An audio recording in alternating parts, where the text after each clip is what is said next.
I'm Katie Keech, and we are here together, Cheryl and Brigadoon System, to talk to you about our lived experience with RAMCOA and how to navigate that so that you have some tools to heal and transform it. We're making sure that it's accessible and easy for people with lived experience to understand and utilize. Everybody here in our group has lived experience with RAMCOA history. A lot of people that are doing educating. I do also clinical work in my private practice with this topic. We're going to kind of go around and introduce ourselves. I am Katie Keech. I am a middle-aged, non-binary, femme-presenting person that's primarily in the pink, yellow spectrum, kind of white. I have gray, black hair. Well, it's more gray now. And I'm wearing a black top.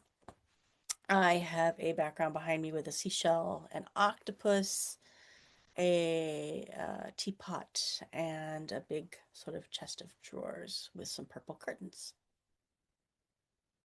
I'm Cheryl Rainfield. Um, I am Caucasian, short brown hair, rainbow glasses, butterfly with pink butterflies, shirt and pink tie. I have a bit of a rainbow background behind me, a blue couch, and lots of colorful stuffies. And I am a survivor of cult torture and trafficking, mind control, a polyfragmented DID system, and I'm an author. Okay, we're the Brigadoon System. We live with dissociative identity. We're survivors of RAMCOA. We share our lived experience and healing journey through social media and podcast interviews, through writing and music. We love advocating for survivors, and we created the System Parts Journal for DID and OSDD systems. Um, and we are not on camera, but we have a logo that says Heal Loudly, and it has multicolor rainbow splatter. And we're going to start with Cheryl, and then we'll go to myself, and then we'll finish with Brigadoon System. I'm Cheryl Rainfield. I'm the author of Scars, Stained, and Hunted, among other books. And I have worked on the mind control that I experienced through the organized cult torture since I was 15 and also working with everyone inside. So I'm going to talk to you today about things that have worked for me in working on the programming that cults put in there. So the organized cult torture, otherwise known as RAMCOA.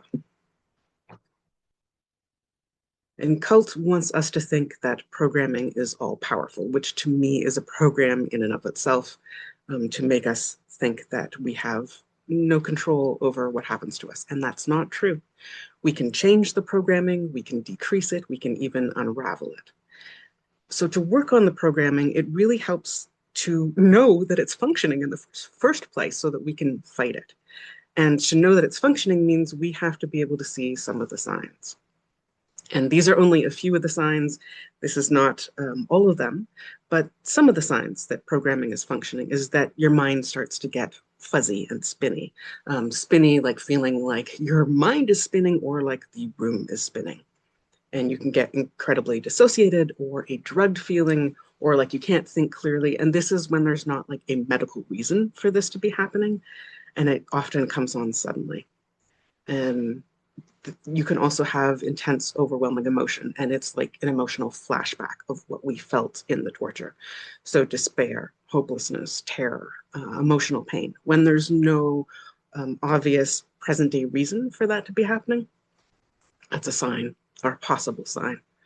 Also, flooding of memories. So memories can happen. You can see them visually, you can hear it auditorily, you can have body memories, you can feel it emotionally.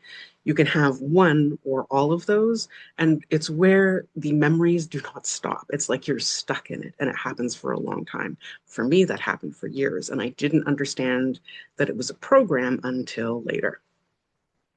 You may also experience sudden, really intense fear that you're going to die or you're going to be murdered. It will often come in a specific way, but it doesn't always have a specific way. You may just have like fear that you will be killed.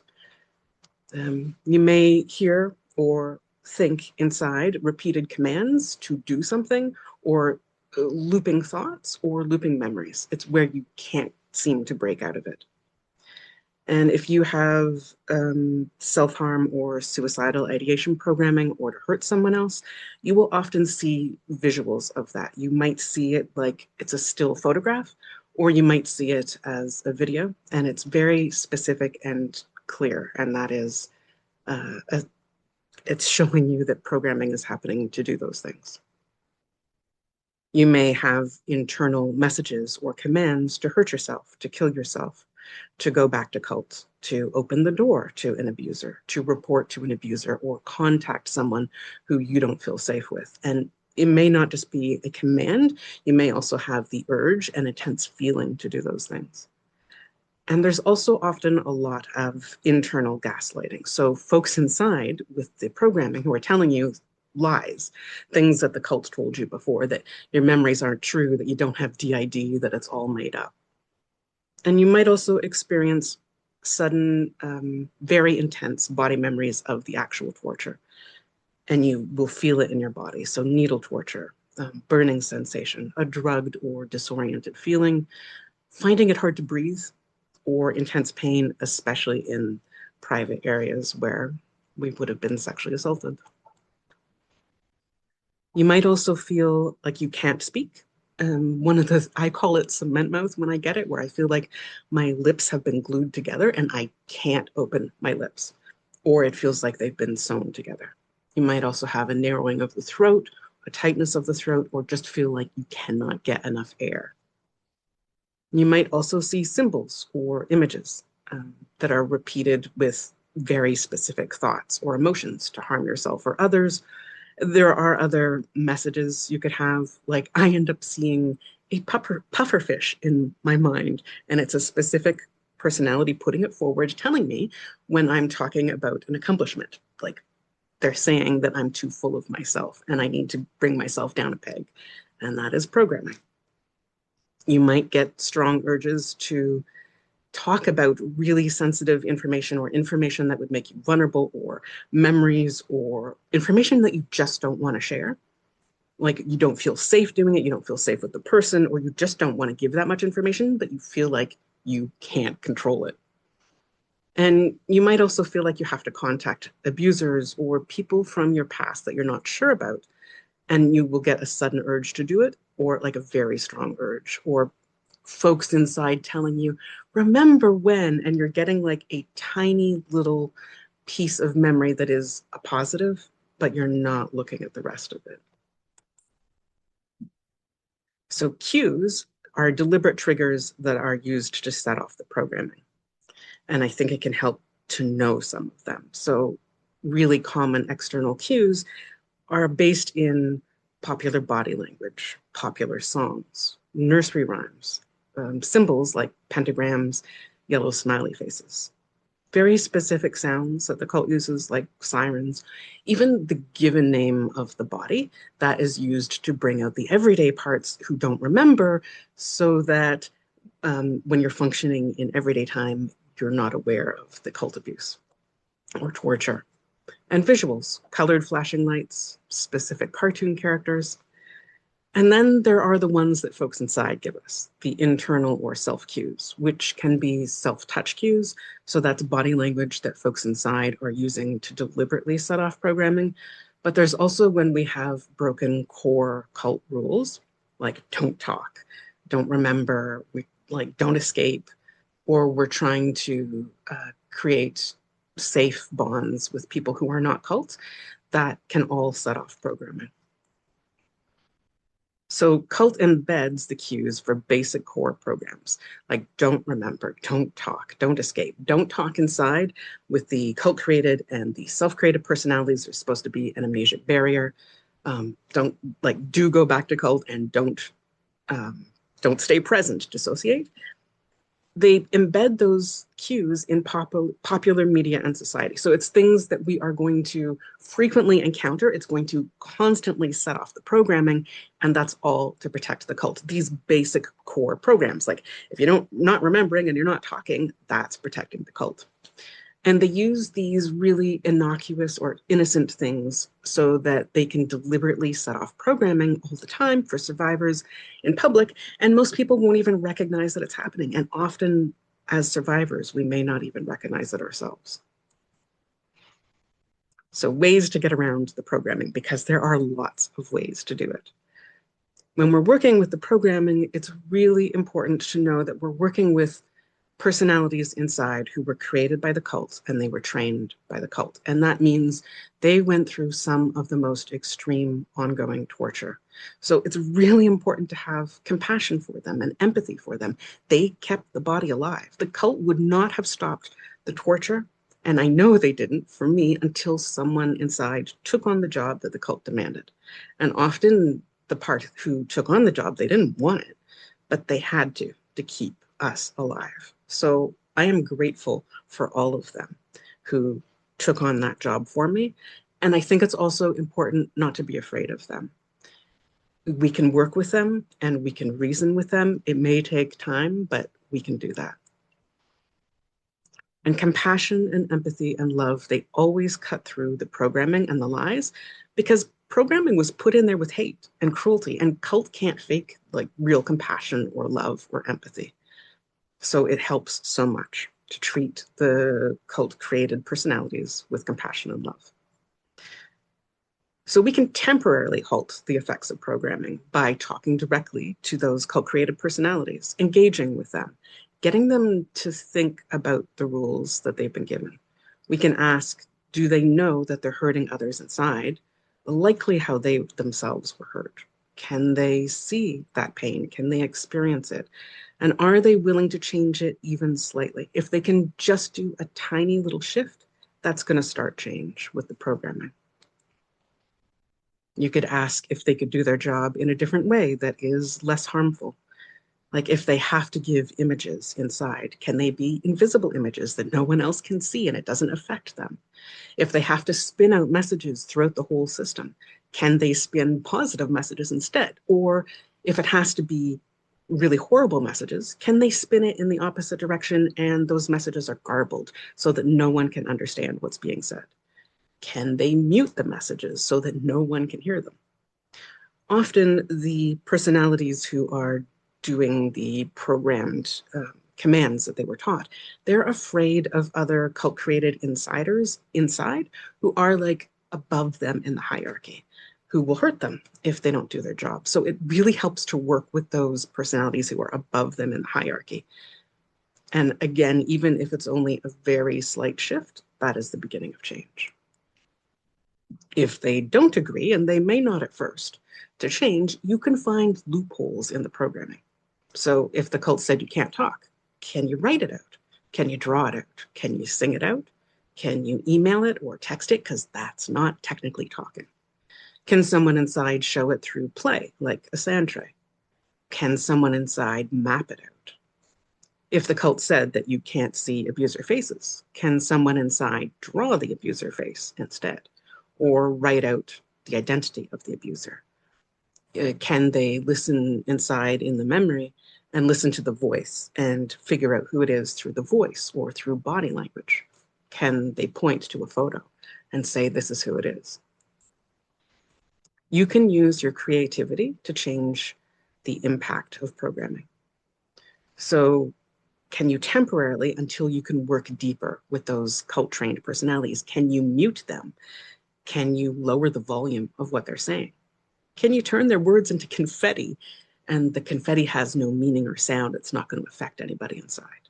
Can you put that cult-created personality who's giving a horrible message, can you put them in a soundproof, unbreakable bubble that you can't see into or they can't see out of, so they're not affecting the system?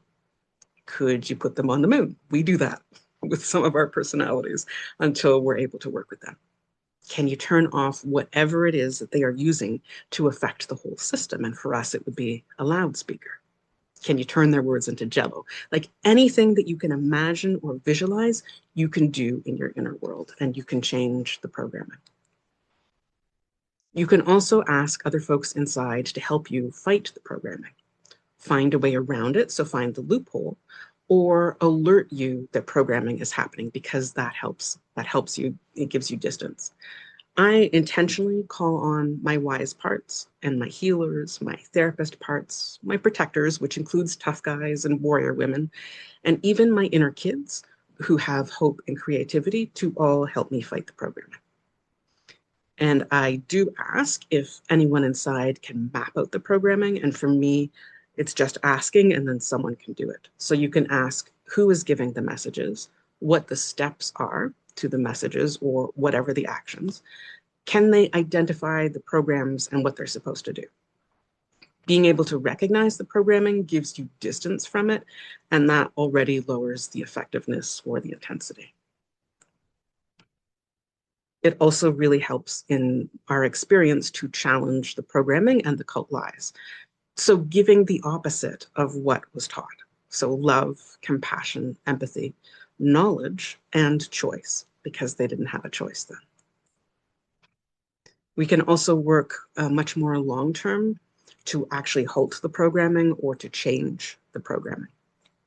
So you can talk to those co-created personalities and ask them, do they know that they don't have to do what the cult taught them? Do they know that everything the cult taught them is a lie? It's a manipulation. It was only for the benefit of the cult. It's not for the benefit of us. Give them the compassion and empathy and respect that they never got, and help them see that they don't deserve to be hurt either or controlled, and that no one inside does. You can work with them on changing the cult-created personalities' jobs. For us, the way we do that is internal rescue work. So first, we'll ask just one at a time, one group or one personality, ask them to tell us when they were first created. And that is the torture that the cult did to them and the mind control messages. So it helps to listen to that trauma with compassion. And then we visualize taking that personality or group of personalities out of the torture. Stopping the abusers, which our tough guys usually end up smashing the abusers or throwing them to the moon, like visualizing that. And then taking those personalities to a safe place inside, but where they're still contained, because we're still working with them, but they're away from all the other cult-created personalities who might influence them or threaten them. And ask what they'd like to do instead. Ask if they have a choice, and they do, what would make them feel good? And then give them new clothing, new items inside, whatever will fit with that new job that they want. So we had a personality who was only giving negative messages, and it ended up that she wanted to be like a cheerleader and give positive messages. And so we had a few of them, and one would have a little bottle of bubbles, and she would whisper the message and blow the bubbles, and then the bubbles would go throughout the system, and they would give the messages to everybody, the positive messages. And it may take some time and some work, but it can be really powerful to change their job.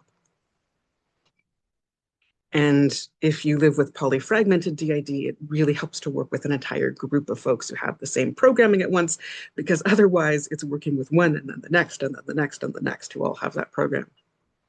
You can ask if anyone is above them, controlling them, forcing them to do their job, like there's usually hierarchy that the cult put in, manipulating or setting off jobs inside. And then if anyone is above them and anyone is above them, and you work with them.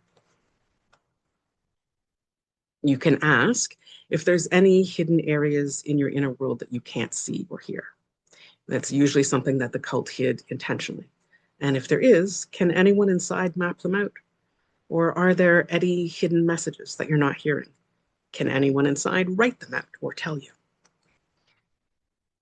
So we can work on our healing and on changing the programming. It is not all powerful. The cult wants us to think it is, but it's not. We are really intelligent, creative beings, and we had to be to survive and to develop DID in the first place. So we can always find loopholes. We can change our programming. We can halt it.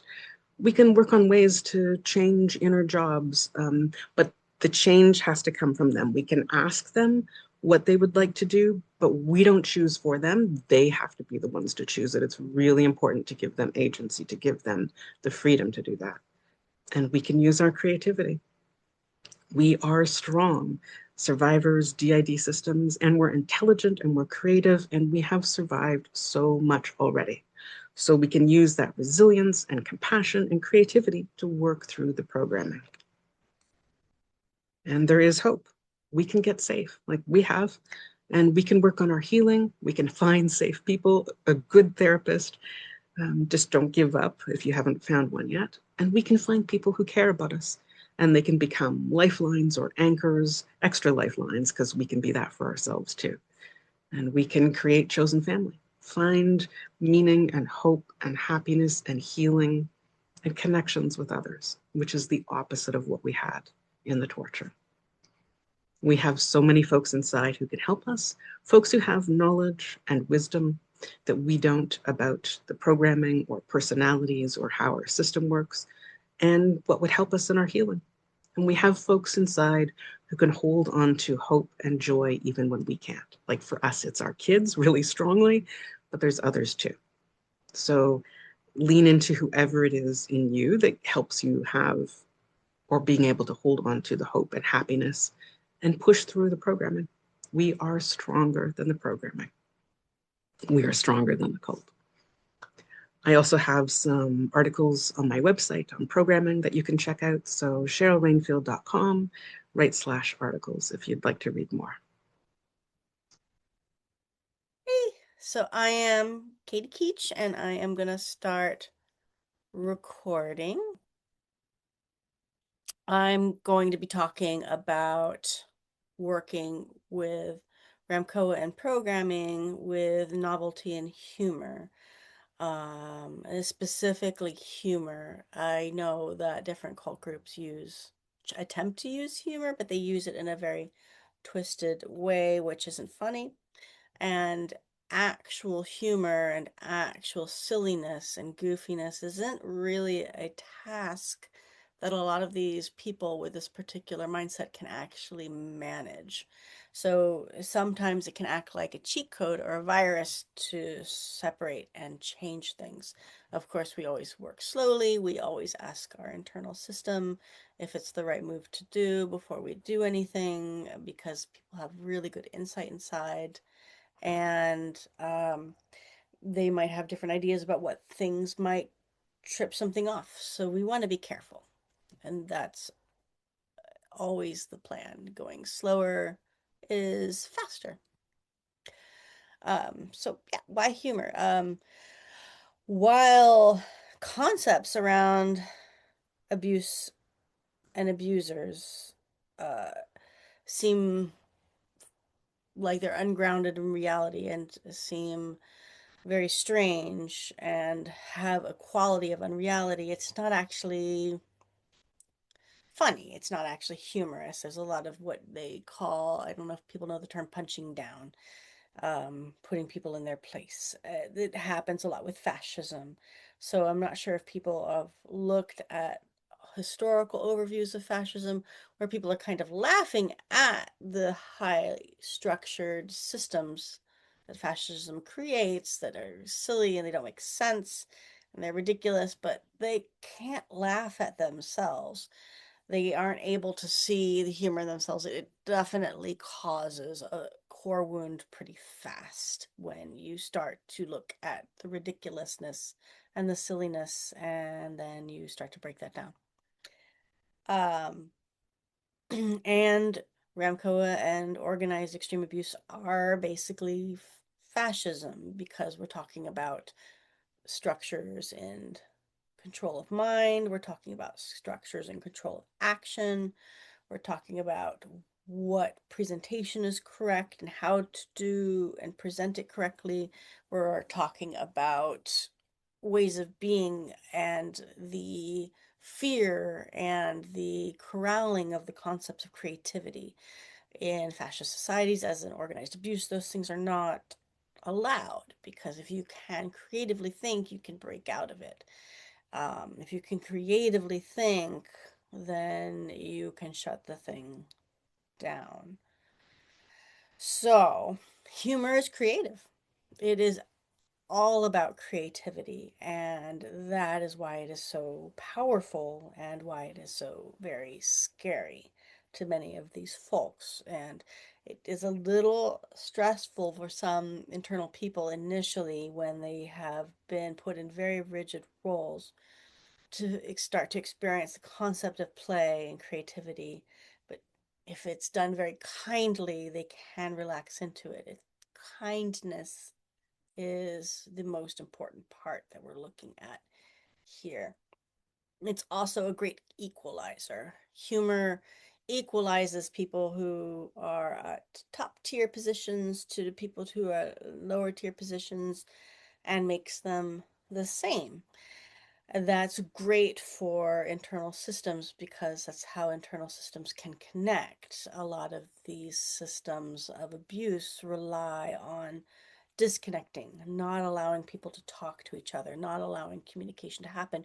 Because if the different system members start to connect and feel like they're on the same level, then they collaborate, and then the system is so much more powerful than the outside systems of abuse trying to control what's happening to them within. So there are ways in which groups who have tried to twist the concept of humor and game playing and fun to mean things that it is not. So I want to be very careful. And when you're working with systems, it's very important to know how these things can land. So they can take humor and turn it into cruelty, which isn't humor at all. But they might want to dress it up in the guise of that. So a game might not be a fun game at all. It might be a game that has some very painful end. A game of hide and seek isn't fun. It is scary because when you're found, something really bad can happen. That's done on purpose to make game playing bleak for kids. Even board games, like Chutes and Ladders or different kinds of games, are taken and the meaning has then changed into something kind of bleak inside because they want to take away that ability for fun and creativity and messiness and sloppiness and making mistakes.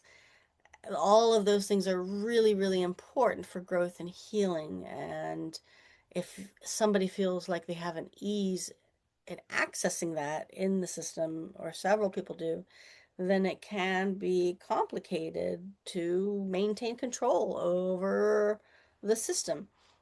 You can even see this in cult groups. If you look at external cult groups and how people control, they usually don't use fun and games, they twist games so that games are competitive. Games are about winning and losing. Losing is dire, and who gets highlighted and who doesn't, and what that means.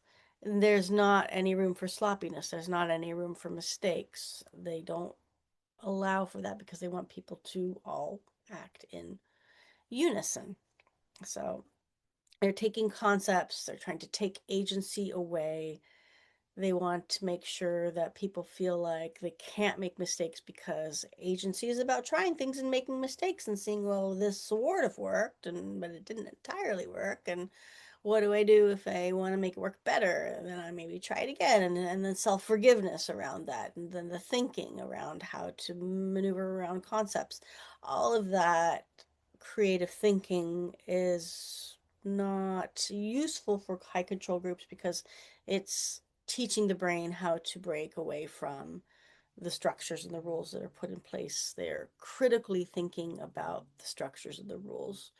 And that's why laughing at people who are smaller or weaker in cult groups is put into place, or because then you don't want to be that person that's laughed at. It's not fun. It's cruelty dressed in some sort of concept of laughing.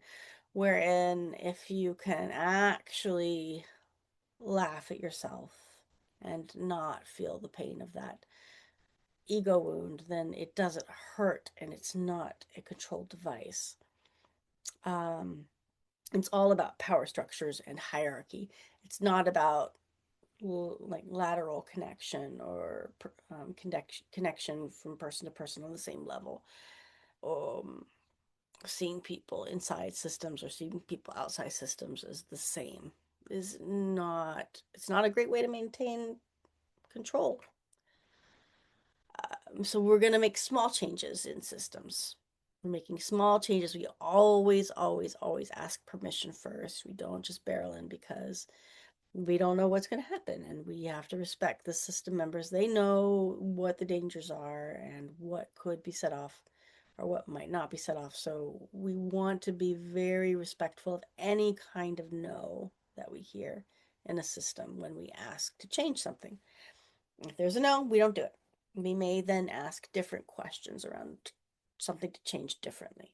But if there's a no, we don't do it.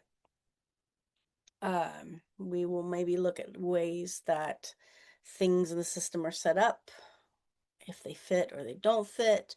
We might start to ask, who told you that things had to be this way? And they don't necessarily have to tell an outside person, but maybe if they start to think about it internally, they may realize that those rules weren't there for eternity. Somebody told them that these are the rules and these are the rules that they have to adhere by.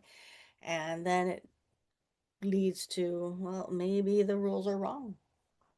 Maybe the rules are arbitrary. Maybe the rules fit for somebody on the outside and they don't fit for us on the inside. Sometimes I make changes very, very small and silly. I do this to not trigger anything internally and show that things can shift inside if things have been static forever. And silly things tend to be easier to go around whatever rules might be around change. So, for an example, this isn't a perfect example because different systems have different issues in terms of where they were or where and who they were controlled by. But sometimes I will put like a small cupcake next to a somebody who's in a business suit, who's usually a kid in the system but has been dressed up as a business person whose job it is to keep everyone in line or keep people below them in line, and then talk to them about cupcakes and said they could have a cupcake and who is allowed to have a cupcake in the business structure and who isn't. And sometimes it can be stressful because if food has been used in a way to control someone with telling people they can't eat because something might be poisoned in real life, uh, then of course there will be fear around it. But then we just make it an object. We say they don't have to do anything with it. They can kick it, they can smash it. It doesn't mean that it's food. It can just be a funny object. And having it there starts to change the internal system dynamics because suddenly new things are possible and things outside of the rules are possible. Cupcakes aren't there merely to be eaten, they can be stepped on. That is a new possibility that is introduced, which may not be something they have ever been allowed to do before. And that also starts to help internal figures in systems learn how to move time forward. Because a lot of the TIST model that I've heard from, I believe, Janina Fisher, has the concept of you want to get people in the body and then you want to get them in the body and used to current time and having them understand that past time is past and current time is now, and there are differences which in RAMCOA issues may not be entirely true. There may still be threats currently. We don't know. That happens sometimes. And but having people in the body when they are frozen in a past time and they're suddenly seeing new things in current time is very scary for a lot of different people inside the system. It makes them think that they're going crazy, or it makes them think that there's a trick or it's impossible. So when we do small changes in the internal system, it allows for a kid's concept of time shifting is before the cupcake and after the cupcake. So we have a cupcake, and now they know that there was a before the cupcake. Time has moved forward. Now there's an after the cupcake. If we introduce something else silly like a pinwheel or a dog, then they have new things to see that time is moving forward. And that will help them start to understand that maybe it's not a trick, that we're in 2026 and not in 1978. So silly moves and making fun of certain things, but gently and kindly, which is a very important notion, tends to move around the rules. There are a lot of rules in RAMCOA systems of what you're allowed to do and what you're allowed not to do. And if you're allowed to not say no, if you're not allowed to say no in a RAMCOA system, which is very common, then how can we change the rules so that we can test them? And how can we make it silly? And how can we make it fun rather than scary? And there might be some sort of huge repercussion internally and externally. We can talk about little kids who cheekily say, I don't want to do it, and look at those kinds of kids and think about it and start to explore what it's like when kids are setting limits in a fun way when they're playing, like outside kids, and how would that mirror and how could that possibly be useful and how would that mesh with inside internal worlds. Silly things can be erased if it doesn't work. Cupcakes can be erased. Pinwheels can be erased. There's not an ego involved in it. We're just trying different things. And we're moving beyond the concept of jobs and functions, because a lot of cults like to put people in roles where they have a job they are supposed to do. But ridiculousness is recognizing humanity at its core. There is no job with ridiculousness. There is no function with ridiculousness. It's just connection and mutuality and silly. And so we're breaking down the concept when we introduce play and fun that you are a job. Actually, you are a being inside of a system that can engage with humor and jokes and absurdity, and it's all okay. That does take a little time to get people okay with, though. Sometimes allowing play and silliness and connection can create pain relief when we can't stop something inside that is reproducing something they've been taught to do. Like if there's a hierarchical system and above people are being taught to harm people below in a hierarchy, usually adults, usually kids in an adult suit harming kids in a kid state. If we have something that's kind of silly where we're kind of making fun a little bit of the people in a gentle and a respectful way of the people in the suits, and then we have just some absurdity with the kids that are just receiving it. While we want to pull them out of that situation, sometimes that's not always possible. So making something a little bit silly can make them feel less alone. They can be in a situation where they feel more seen, and that can take some of the actual pain of the memory that's cycling around down. And then there are other ways to do that as well. As I said before, we were breaking littles out of their jobs so that they get to play and they get to be ridiculous and they get to not make sense and they get to be funny. We're also allowing and we're trying to grow that muscle of creative thinking. That's for the people in the big human suits. We're kind of allowing them to maybe try out being little in small spurts by being silly. And we're allowing the littles in the system to creatively think by being able to engage in play, which they usually kind of run to instinctively. It's part of their organic makeup. They really want to play.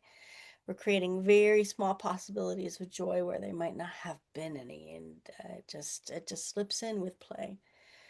We are creating connection and creative thinking, and it creates kind of almost, as people get used to it in the system, a virus that starts to replicate throughout the system because different people throughout the system start to watch, and they want that too. And they want to be able to be a part of that too. And it starts to destroy the rigidity and the rules of the programming, which makes it start to fall a little bit faster like a deck of cards. People revolt. People don't want to do it anymore. People see through the lies. Humor is a great way to take down a false curtain or a false front. And because choice can be weaponized so easily in systems where there's this kind of abuse, there's two bad choices and you have to pick one, so people end up not wanting to make any choice at all.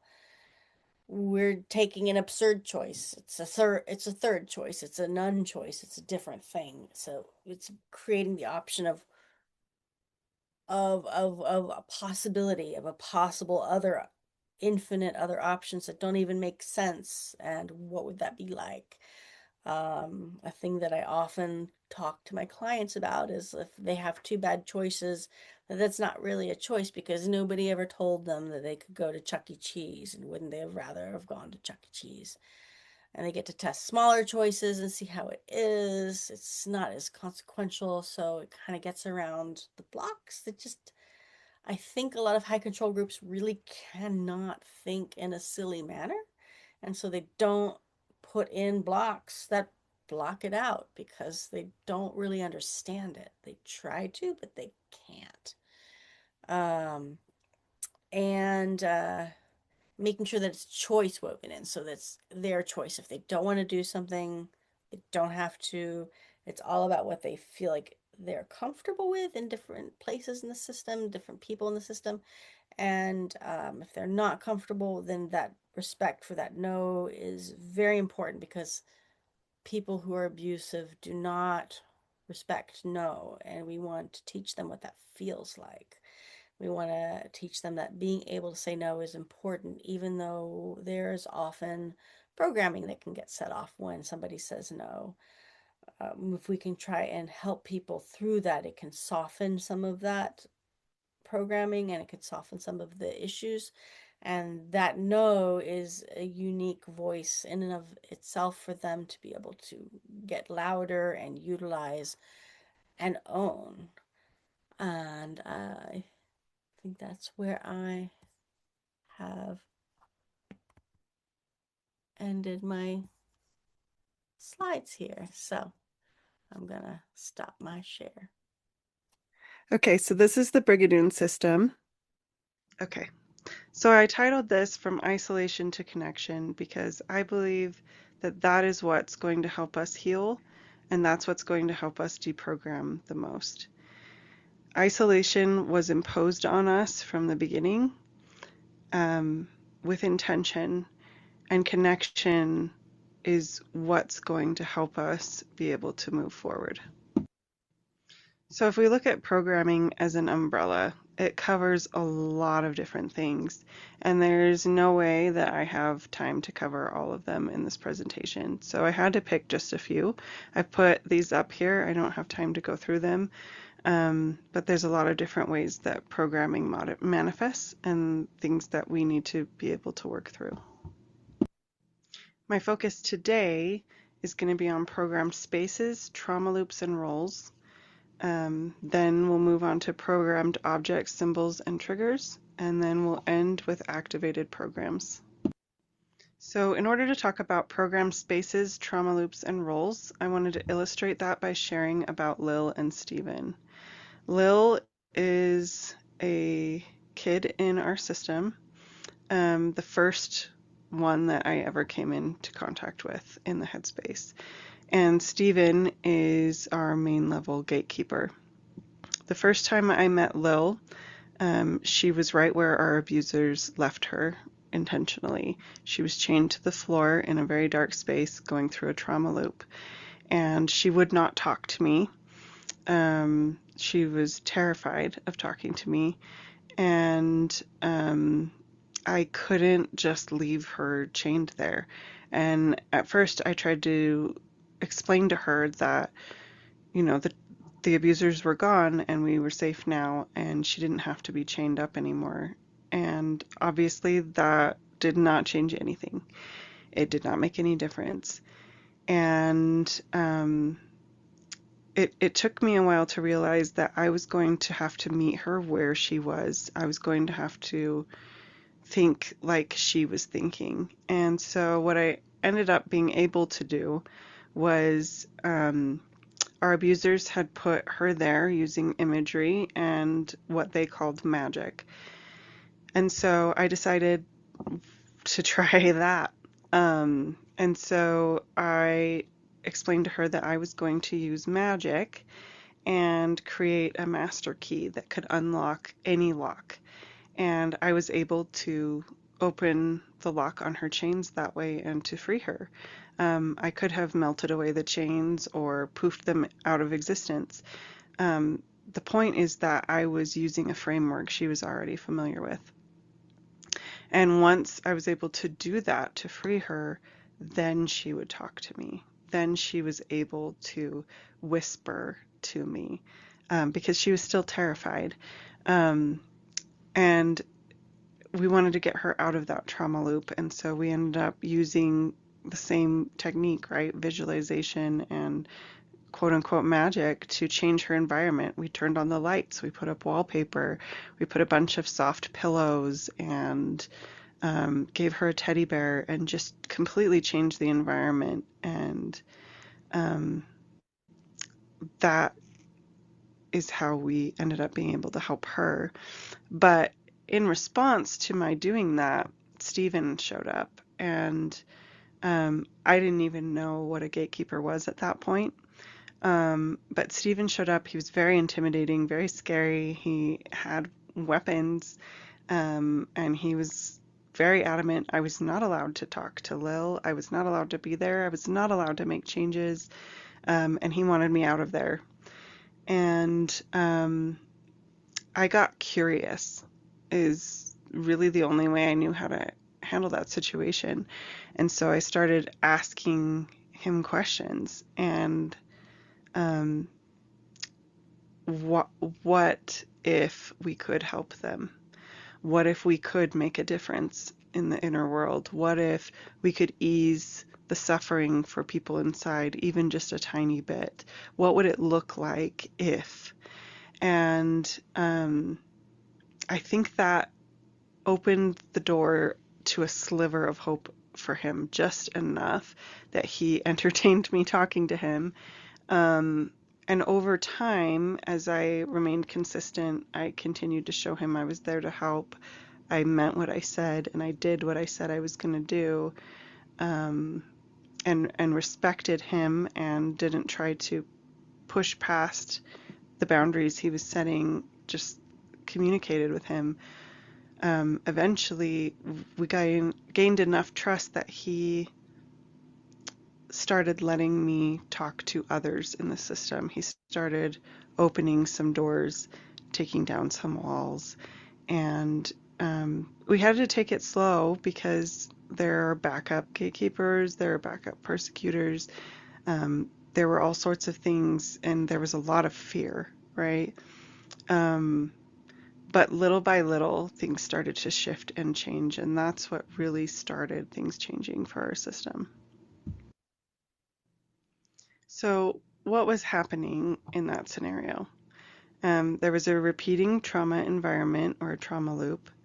There was a fear-based belief system. Logic did not create safety. Gatekeeping was programmed and protective, and I needed to recognize that. And internal communication felt dangerous. So what helped in that scenario? Curiosity. So what if we were able to do this? What would it look like if this were to happen? How would we do this? You know, asking questions and being curious and allowing for whatever their answers are and respecting that. Attunement, truly listening, not just to what they're saying, but also realizing how it's impacting them and the state that they're in, and really trying to be in tune with them, respecting instead of forcing or trying to logic. Force and logic aren't going to make that difference anyway. There are situations where logic is helpful, but these situations, changing things in the system, it was not going to change just because I said our abusers aren't here right now, right?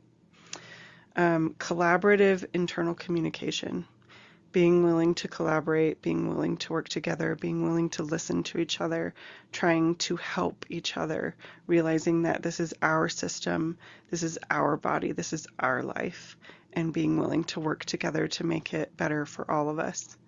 And then creativity and flexibility, being able to think outside the box, being able to keep trying when things didn't work, being flexible and not just thinking it has to be this way, right? Okay, so moving on to programmed objects, symbols, and triggers. This is something I was not aware that was in our system or something that I would come up against until much later, and I was facing it and didn't know what to do. Oftentimes there are objects that contain programs, or there are traps, or there are triggers in the inner world, and things are set up that way intentionally, right? Caleb is one of our former persecutors. He was programmed to be a persecutor. He had a lot of anger and aggression towards me in particular, and was just absolutely full of rage.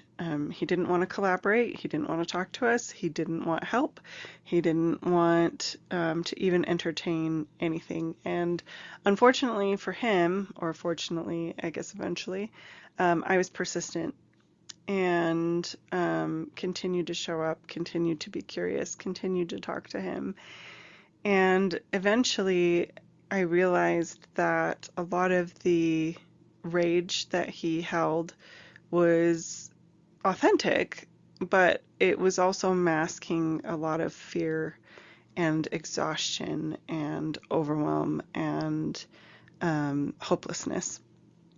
And what I came to learn about Caleb eventually was that he had been programmed to hold this box our abusers had given him, and he had been told never to drop it or set it down, or a program would trigger that would be devastating to our system and the body.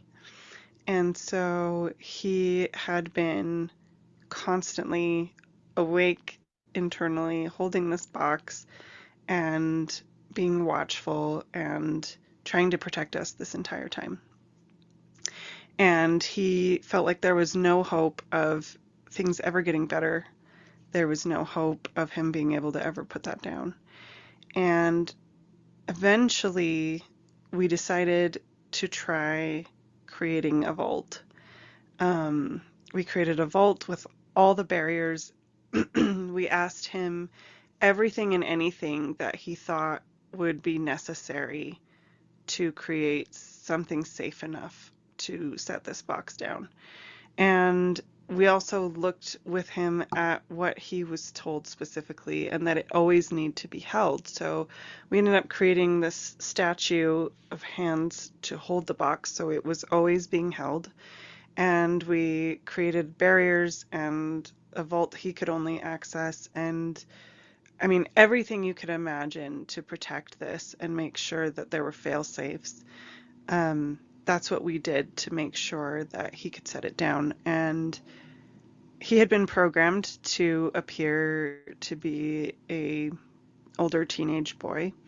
When he was finally able to put this box down, he age slid down to the age that he was when he was created in the body, which was about 4. And then internally, he slept for a long time.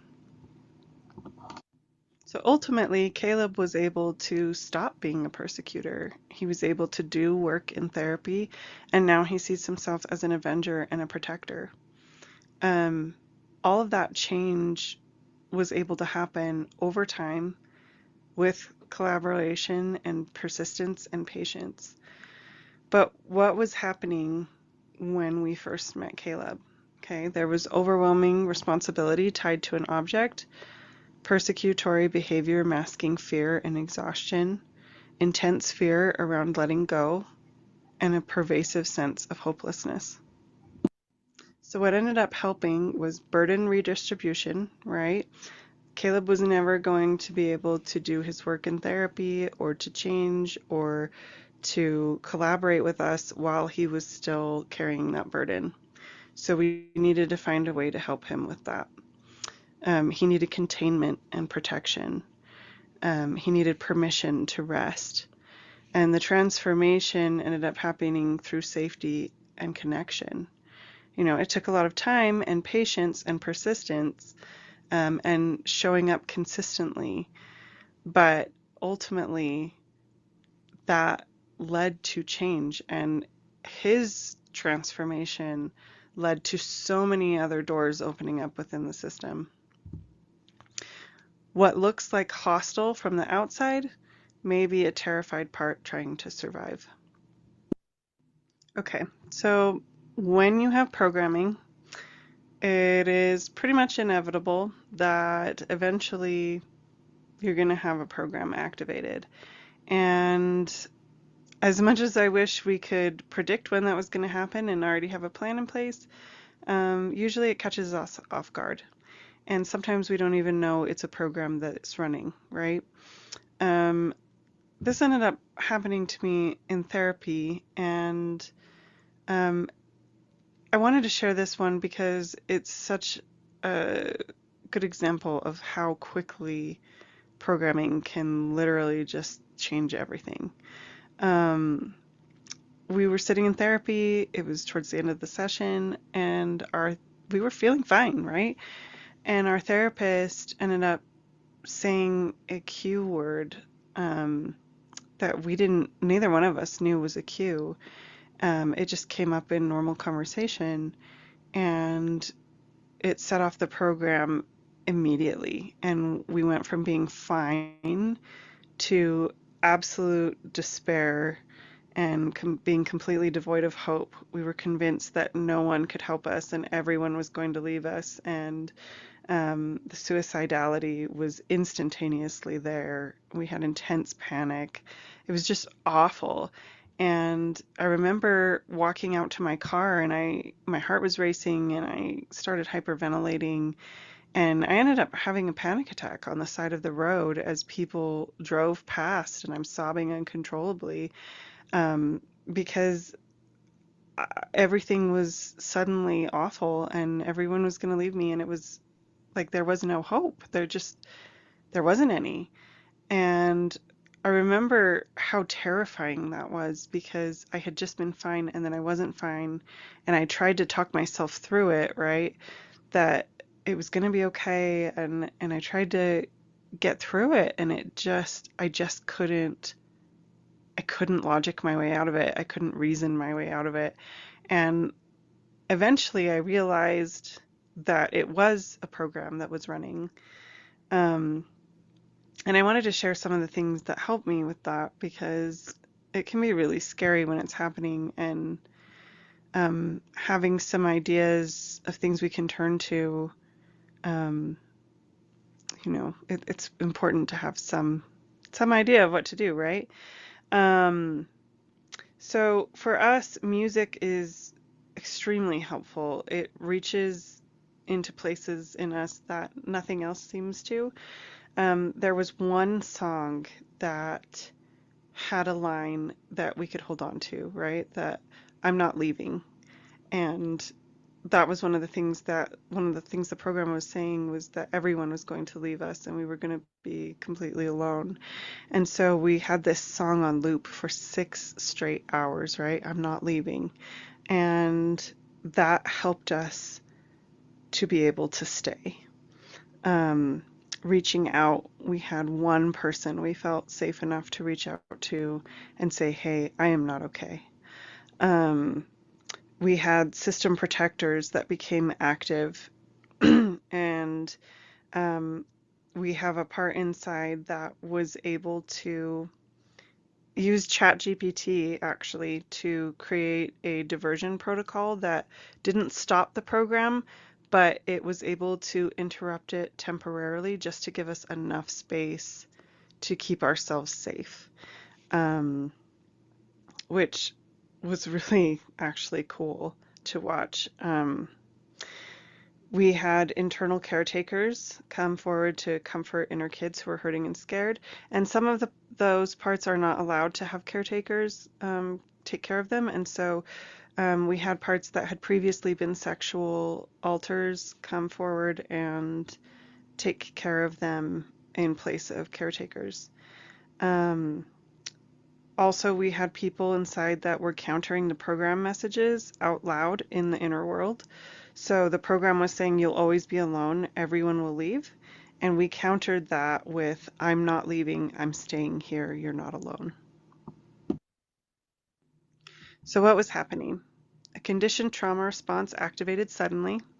Catastrophic attachment fears became dominant, and attachment is such a huge piece of what was done to us. The body shifted into panic and overwhelm, and hopelessness and isolation intensified rapidly. So reviewing what helped. Music and repetition created grounding. Trusted people provided external anchors. Internal protectors helped maintain safety. Parts countered fear-based messages with connection, and pauses interrupted automatic reactions. So because music is so powerful for us, we wanted to write a song that would help us in those moments when the panic feels endless and those old fears wake up and it feels like everything inside of us is screaming all at once. We wanted something that would help remind us to slow down and to pause before answering to the fear, that would help us be able to ground and to stay. We don't have to heal everything all at once, and we definitely don't have to carry everything all alone. Sometimes survival looks like one breath or one choice or one moment at a time.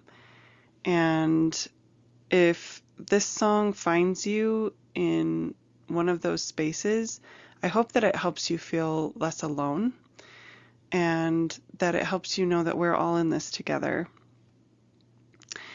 Programs survive through fear and isolation, and healing happens through connection. So I hope you like this song. It's called Little by Little by the Brigadoon System.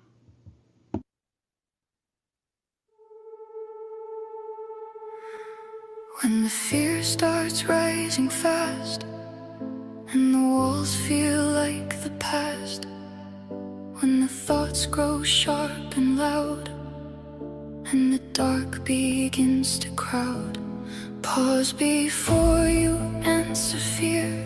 Something old is waking here. You don't have to solve it now, but you can slow the spiral down. Look around and name what's real. Notice what your senses feel. Maybe water, maybe light. Maybe just get through tonight. Little by little, breath by breath, one small choice at a time. You don't have to follow every thought running through your mind. The fear can shout, the loop can spin, the body can remember, but not every thought is truth, and no feeling lasts forever.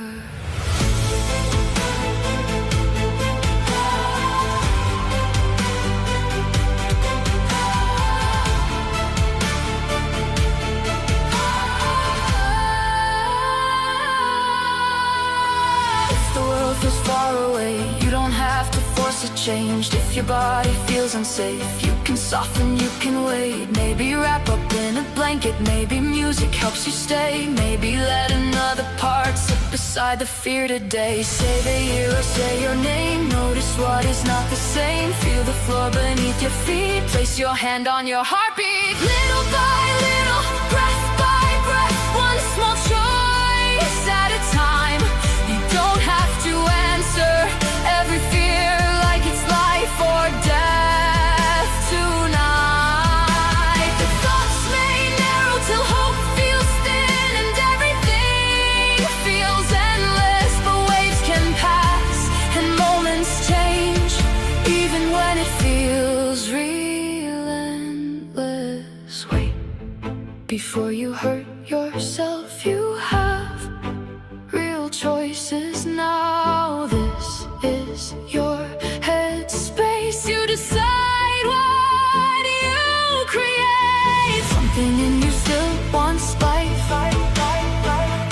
if it's tired and quiet.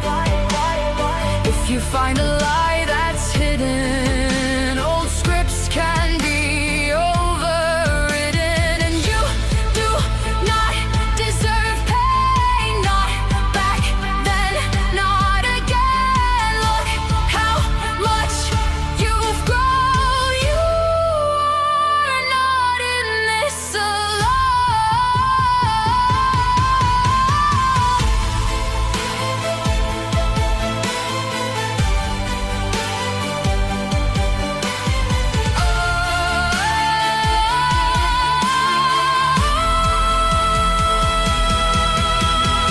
Little by little, step by step, we can make it through this night. Not all at once, not perfectly, just enough to keep the light. The fear may rise, the loop return, the old alarm bells may be sounding, but there are still selves beneath the noise, and they deserve compassion. You can listen to a steady song, or stand in a hot shower, but if all you do tonight is stay, you are taking back your power.